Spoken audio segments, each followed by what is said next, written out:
All right, ready to dive in? Today we're tackling Atomic Habits by James Clear. Oh, this is a good one. It really is. It's all about how these tiny changes we make, they can actually lead to huge life improvements. And get this, it's all based on how our brains actually work. Fascinating stuff. And what I found so interesting was how Clear, he actually weaves his own personal story into the book, which really brings it to life. Yeah, what's striking about that story is it really illustrates the power of small habits. Right. It's not just theory, it's lived experience. Exactly. So, okay, picture this. We're talking high school. James Clear is this promising baseball player, right? So, and then, bam, this horrible accident happens. Oh, wow. Yeah, multiple facial fractures, seizures, the whole work. And he even ended up in a medically induced coma. Talk about a setback. Yeah, the kind of thing that could completely derail someone's life, you know? Absolutely. But Clear, he didn't focus on what he couldn't do. Right. He focused on those tiny wins. Like just learning to walk in a straight line again. It's like he instinctively understood this principle of building on small breakthroughs. Even before he formally developed the ideas in the book. Yeah, exactly. That's incredible. So it's not just about bouncing back. It's about strategically using these small wins to climb out of this huge hole. Yeah. Super inspiring, right? And it leads right into one of the most surprising things that Clear argues in the book. What's that? He says, forget setting goals.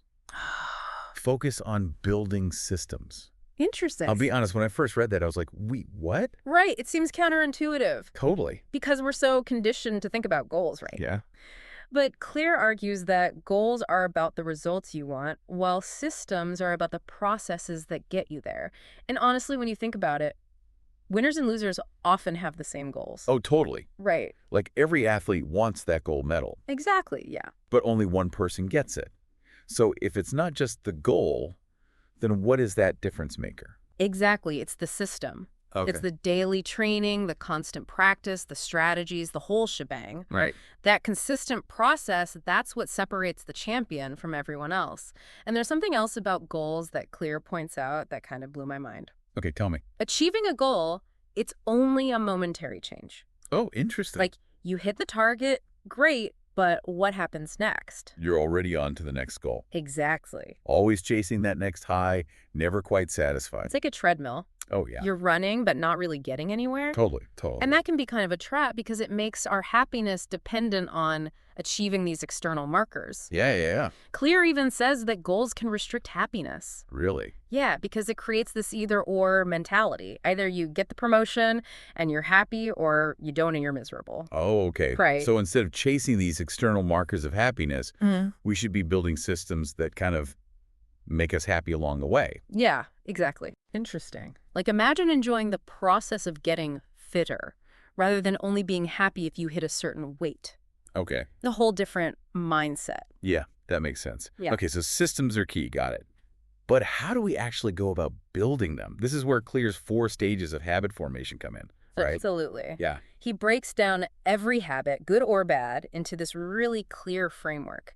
Cue, craving, response, and reward. Okay. Let me give you an example. You're working on your laptop and suddenly, ping, you get a notification. That ping is the cue. And that cue triggers a craving, right? Like, ooh, what's that message? Who's trying to reach me? Exactly. And that craving drives the response, which is you picking up your phone and checking the notification. And if it's something interesting or entertaining, boom, you get the reward. Ooh, that dopamine hit. Exactly. It's like a little dopamine hit that reinforces the whole cycle. Oh, I see. So by understanding these 4 stages, we can start to deconstruct our habits and figure out how to change them. Like, maybe I need to silence those notifications so the cue doesn't even happen in the first place. Exactly. You can tweak each stage. Make the cue less obvious, modify the craving, make the response easier or harder, or even adjust the reward. So it's like we're becoming habit mechanics, tinkering under the hood to see what makes our behavior stick. Exactly. I love that analogy. But here's something I've always wondered. Even if you understand how habits work, isn't our environment still a huge factor? Like, if I'm trying to eat healthier, but my fridge is full of junk food, isn't that an uphill battle? That's such a great point. And it's something Clear emphasizes. He actually believes your environment is a more powerful driver of behavior than willpower or motivation. Really? Yeah. Wow. We often underestimate just how much our surroundings influence our choices. That's true. He has that amazing example of the Japanese railway system, right? Yes. Where they use this pointing and calling system to reduce errors. It seems so simple, Yeah. but it's actually this brilliant way to bring awareness to their actions. It's exactly. Even the ones they do automatically. It highlights how even small environmental tweaks can have a big impact on our behavior. Okay. And Clear suggests we can do something similar by creating what he calls a habits scorecard. A habit scorecard. Yeah, you basically list out all your daily habits, and then you categorize them as good, bad, or neutral. Oh, okay. So it's like taking inventory of your actions. Exactly. Suddenly you're aware of those mindless snacks you grab, Yeah, or how often you're scrolling on your phone. exactly. It's about shining a light on those unconscious behaviors. Hmm. And once you have that awareness, you can start to make changes to your environment that support your desired habits. Make the cues for good habits obvious, and the cues for bad habits invisible. So it's like setting yourself up for success. Exactly. Making those good choices the path of least resistance. Exactly. But even with a supportive environment, bad habits can be so stubborn. Like, Mhm. my brain knows late night snacking is bad, Mm. but it's just so tempting in the moment. What do you do about that? Well, there's a reason those bad habits stick around. They offer immediate rewards while the negative consequences are delayed. Oh, okay. So, like, with that late night snacking, you get the immediate pleasure of that delicious treat. Yes. But the weight gain or health issues, they're way off in the future. It's a tough battle. So how do we fight back? Do we just need more willpower? Willpower's part of it, but Clear offers some really clever strategies. Have you ever heard of temptation bundling? Temptation bundling. Ooh, that rings a bell. Yeah. It's like only letting yourself watch your favorite show while you're on the treadmill. Yes. Right. So you're linking something you want to do Exactly. with something you need to do. You got it. Okay. It's a sneaky way to make something you'd rather avoid a little more appealing. So you're basically hacking your brain's reward system. I love it. All right. What are some other ways to make those bad habits less tempting? Another strategy Clear suggests is a habit contract. Ooh, a habit contract. Yeah. This is where you add an immediate cost or consequence to the bad habit. It's like adding friction to the process. Okay, so for my late night snacking, maybe I tell my partner that every time I cave, I have to do an extra chore the next day. Exactly. It's kind of like making a bet with myself, Yeah. where losing is just not worth it. Exactly. Genius. This is all making so much sense now. We've covered the power of systems over goals, those 4 fascinating stages of habit formation, how our environment plays a huge role. What else is in store for us in this deep dive? We've only scratched the surface. We're going to explore how to make those good habits even more irresistible, how to find that sweet spot for staying motivated, and the surprising connection between our habits and our identities. Buckle up, things are about to get really interesting. Okay, so we've tackled those pesky bad habits, but now let's shift gears and talk about making good habits irresistible. What I loved about Atomic Habits was that Clear doesn't just tell you what to do. He gives you practical ways to actually do it, Yeah. like that brilliant 2-minute rule. Can you remind us about that one? Oh, yeah. It's deceptively simple, right? Oh. The idea is to make starting a new habit so easy that you can't say no.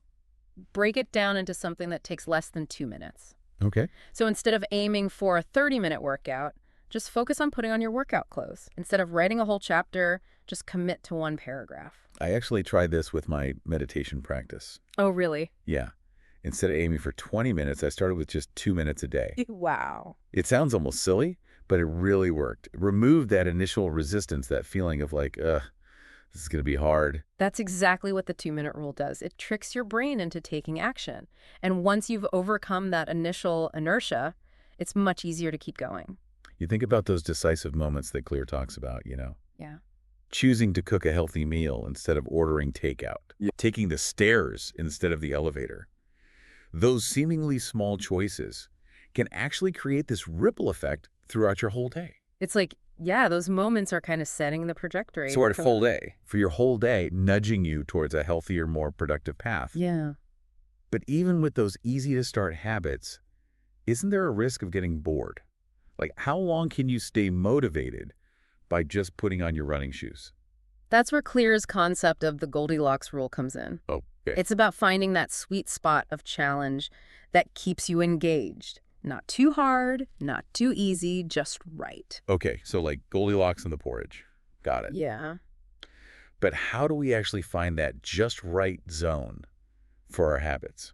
Think about it like learning a new skill, like something you've always wanted to try, like playing guitar.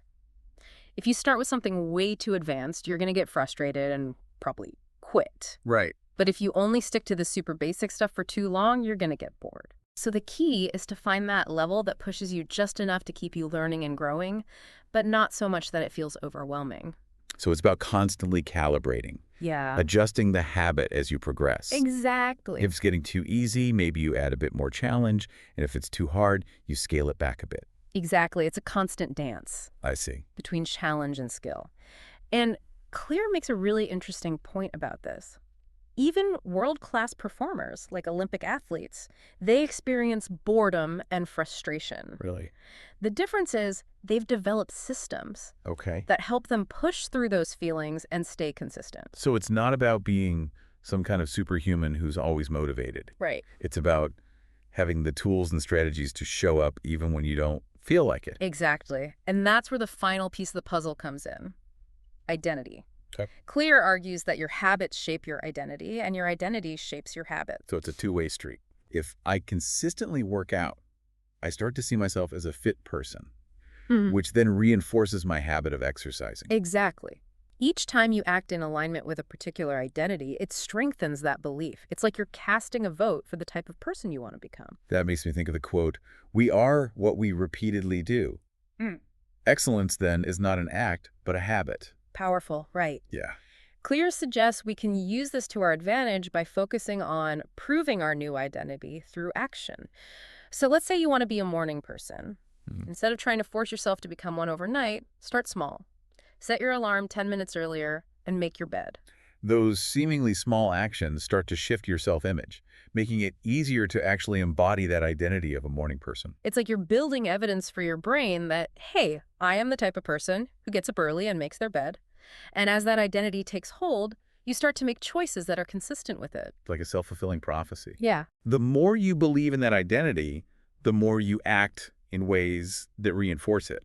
So it's not just about building individual habits. It's about building a system that aligns with who you want to become. Exactly. It's about creating a life where the odds are in your favor, to borrow a phrase from Clear. Okay. He talks about finding a game where the odds are in your favor. And he uses the example of Michael Phelps, the Olympic swimmer. Oh, yeah. Phelps has a body type that's perfectly suited for swimming, long limbs, large lung capacity. Right. So we're not all destined to be Olympic swimmers. Of course not. But the takeaway is that we can all find areas where we have a natural advantage. Oh, okay. Like maybe I'm not naturally athletic, Right. but I'm a great communicator, so I might find it easier to build habits around writing or public speaking. Yeah.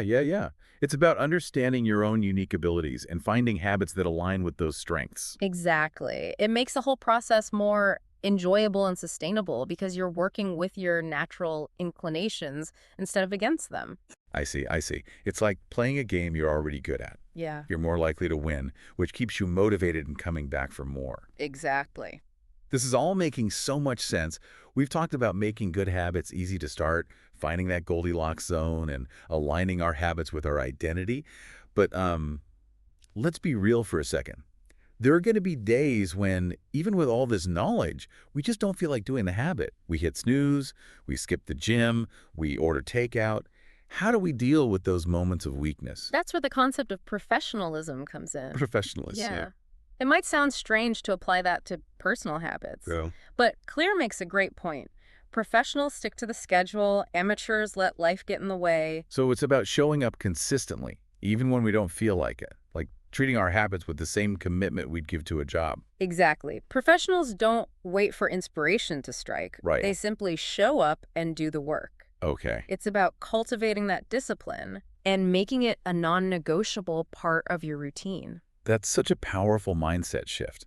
It takes the pressure off needing to feel motivated all the time. Right. You simply do it because it's part of who you are, part of your system. Exactly.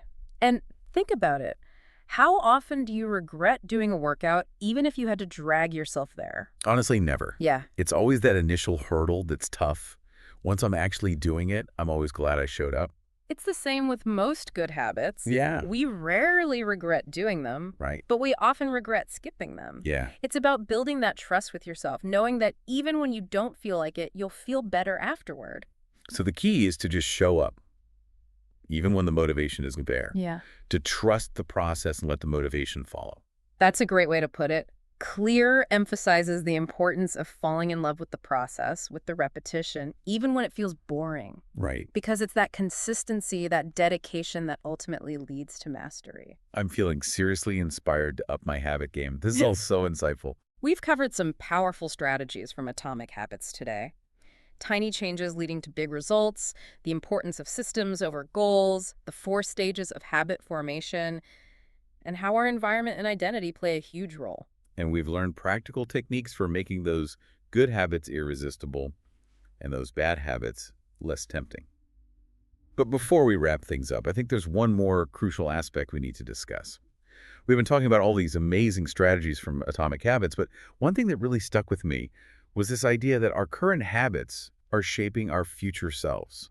It's true. It's kind of mind-blowing when you think about it. Yeah, it is fascinating how each little choice we make throughout the day is like casting a vote for the person we want to become. Right. Grabbing a healthy snack instead of that bag of chips, taking a few minutes to meditate instead of scrolling through social media. Yeah.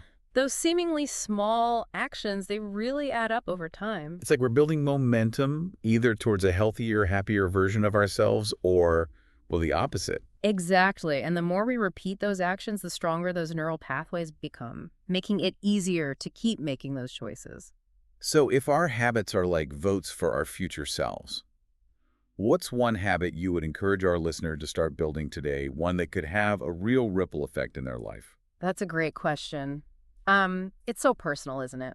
Yeah, What might be transformative for one person might not resonate with another. sure. But I think the key is to choose a habit that aligns with their values, their goals, their vision for the future.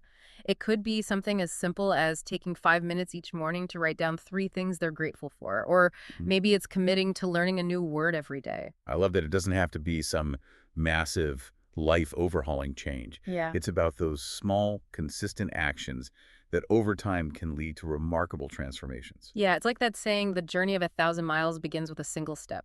It's about taking that first step and then another, trusting that each one is moving you closer to the destination. And sometimes that first step can be as simple as putting on your walking shoes, making a healthy breakfast, or opening up that book you've been meaning to read. It's about making those small choices that align with the person you want to become. Atomic Habits is such a powerful reminder that we have more control over our lives than we often realize. It's not about some grand sweeping changes. It's about those tiny, almost invisible adjustments that, when compounded over time, can lead to extraordinary results. It's a message of hope, isn't it? It is. It tells us that we're not stuck, that we have the power to shape our destinies one small habit at a time. Exactly. And I think that's a beautiful note to end on. Well, I don't know about you, but I'm feeling incredibly inspired to go out there and start building some atomic habits of my own. Thanks for joining us on this deep dive into atomic habits. We hope you've gained some valuable insights and practical tools to start designing a life you truly love. Remember, the journey starts with a single step. So what will yours be?